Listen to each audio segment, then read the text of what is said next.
नमस्कार, मैं हूं अतुल सिंघल। स्वागत है आपका हमारे खास कार्यक्रम नमो इम्पैक्ट में। दोस्तों, आज कार्यक्रम में हम चर्चा करेंगे कर्नाटक चुनाव की और साथ में उत्तर प्रदेश में हुए निकाय चुनावों की। कर्नाटक में बीजेपी को ज़बरदस्त हार का सामना करना पड़ा है।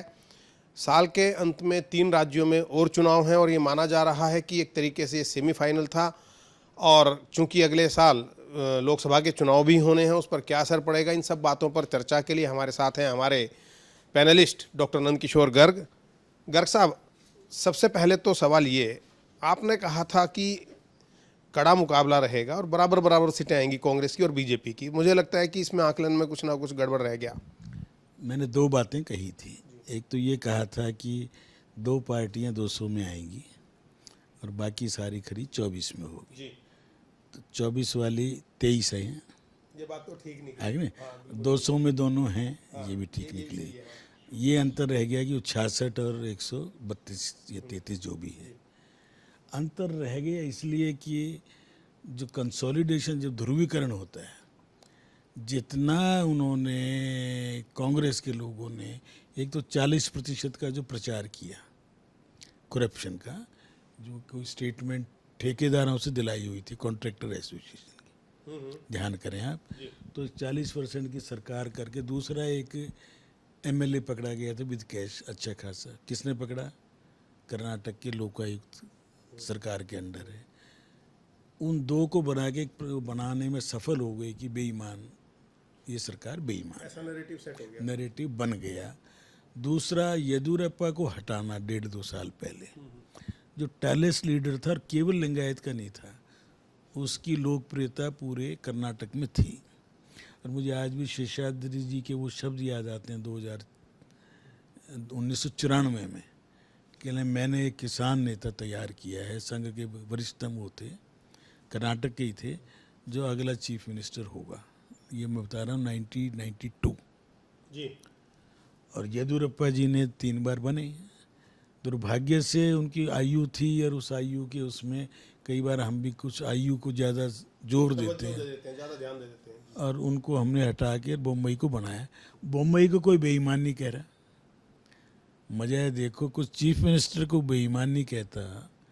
और 40% की सरकार कौन कह रहा था? शिव कुमार, जो सबसे बड़ा बेईमान ईडी ने गिरफ्तार किया हुआ, जिसके घर से सैकड़ों करोड़ रुपए निकले थे, घोषित बदमाश और पैसे वाला, सबसे ज़्यादा वोट से जीत रहा है।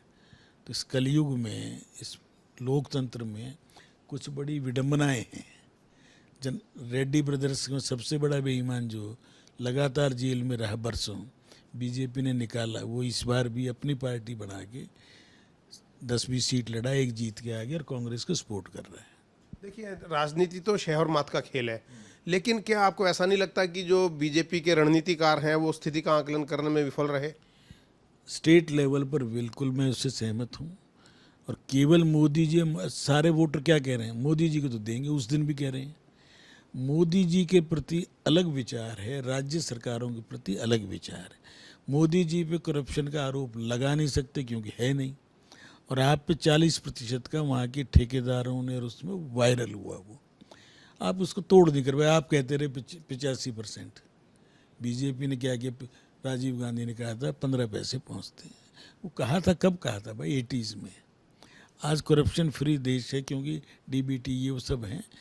दूसरा, उन्होंने पीएफआई पे बैन और बजरंग दल पे कहा, उसका, और ये हिजाब और ये सारे, इन सब को उन्होंने नैरेटिव ये बनाया कि इन्होंने मुसलमानों का आरक्षण भी कम कर दिया, बंद कर दिया। ये तो मुसलमान तो कंसोलिडेट कर गया। जो मुसलमान वोट देवगौड़ा को भी आधा चला जाया करता, वो उसको गया है, हमें 2% आया है, देवगौड़ा को 5% गया, बाकी सारा कांग्रेस के प्रति गया। इसलिए ध्रुवीकरण की राजनीति में खेल होता है। पिछली बार वोट हमारे पिछली बार से 0.6% कम है कुल, जस्ट एक नहीं कह रहे हम, 0.6, और उनके मालूम 5% ज़्यादा है। तो 5% के अंदर दुगनी सीट हो गई। लेकिन डॉक्टर साहब, अभी 3 राज्यों में फिर चुनाव होने हैं और तीनों राज्य बहुत महत्वपूर्ण हैं, छत्तीसगढ़, मध्य प्रदेश और राजस्थान। सेमीफाइनल जो कहा जा रहा है इन 3 राज्यों को लेकर, और उनमें भी बीजेपी की स्थिति, जो नैरेटिव की बात कहें, जो एक लोगों का परसेप्शन है कि कोई बहुत अच्छी स्थिति बीजेपी की नहीं है। आपको क्या लगता है, कब तक ऐसा चल पाएगा फिर? एक तो आप जो मीडिया पर्सन की दिक्कत क्या है कि हर इलेक्शन को सेमीफाइनल 3 है चुनाव, इसको भी सेमीफाइनल बता रहे थे। उन तीनों में हम पिछली बार हारे थे और कर्नाटक भी हारे थे, और फिर उसके बाद लोकसभा हम पहले से भी इम्प्रूव करके जीते थे। इन 28 में से 26 सीट कर्नाटक में आई थी हारने के बाद, पिछली बार भी। राजस्थान में 26 की 26 आई थी, मध्य प्रदेश में 1 छोड़ के सारी आई थी, छत्तीसगढ़ में 2 छोड़ के। और आज चुनाव हैं, मध्य प्रदेश की सरकार में तो कोई प्रॉब्लम नहीं, बहुत बढ़िया चल रही है। शिवराज खुद पॉपुलर है। दिक्कत क्या है कि हम स्टेट पॉपुलर लीडर जहाँ होंगे उनको तंग ना करें। ये जो दिल्ली में बैठने वाली कोई भी पार्टी हो, वो कोशिश करती है, जैसे भगवंत मान को केजरीवाल काम नहीं करने देगा, कांग्रेस कभी किसी को नहीं करने देती थी। बीजेपी में भी कुछ ऐसे एलिमेंट आ जाते हैं कई बार, जो स्टेट गवर्नमेंट को अच्छा काम करने वाले को कहते हैं ये आगे ना बढ़ जाए। तो शिवराज जी कोई प्रॉब्लम नहीं। राजस्थान में खुद ही पायलट और गहलोत एक पार्टी में अब नहीं रह सकते, एक को तो निकलना पड़ेगा। और वैसे भी बारी बारी का खेल है, उस बारी बारी में जैसे कर्नाटक भी बारी बारी का खेल था, इस बार उनकी बारी थी।